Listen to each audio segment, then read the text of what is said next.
Indeed, there was, Joanne. Good afternoon. You'll remember last week we learned that Bobby Ferguson received a $250,000 state grant from the taxpayers of the state of Michigan for a nonprofit that he runs. Well, today the question that's being asked is, did he forge records over how he spent that state money when he returned those records to the state?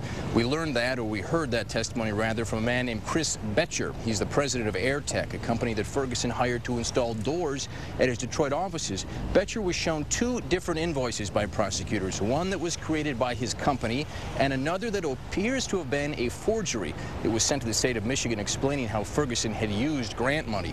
The invoice from AirTech said the work performed was for a new office for Bobby Ferguson, but the invoice that went to the state, Ferguson's name was nowhere on it. It said the work was for his nonprofit, Detroit 3D. The feds are clearly suggesting that this was forged by Ferguson to cover his tracks and mislead the state into thinking that this was grant money that was spent on a charitable purpose. The prosecution's next witness was the president of a company that did some interior work for Ferguson. Not only did he say the work was for Ferguson's private company, but he said it included high-end things like marble, wood floors, upholstered furniture, and a private loft just for Ferguson. Now, defense lawyers argued that the records prosecutors were relying on here were incomplete. They said the witnesses were not familiar enough with Ferguson's 8,000 square foot building, and that they weren't just refurbishing his private offices, but also his nonprofit by building a training area. Prosecutors, though, said there never was a training area. Now, you would not think that it would be difficult to keep jurors' attention in a trial as high profile as this, but that has been the case for at least one juror. A woman on the 12-member jury has been falling asleep throughout this trial.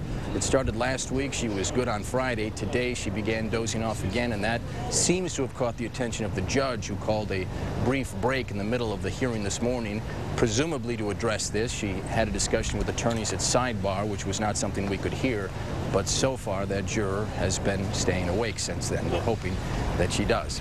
Reporting live from downtown, I'm Ross Jones, 7 Action News. And Ross, I assume that's ultimately what the alternate jurors are for if this is a continuing problem in this trial, right?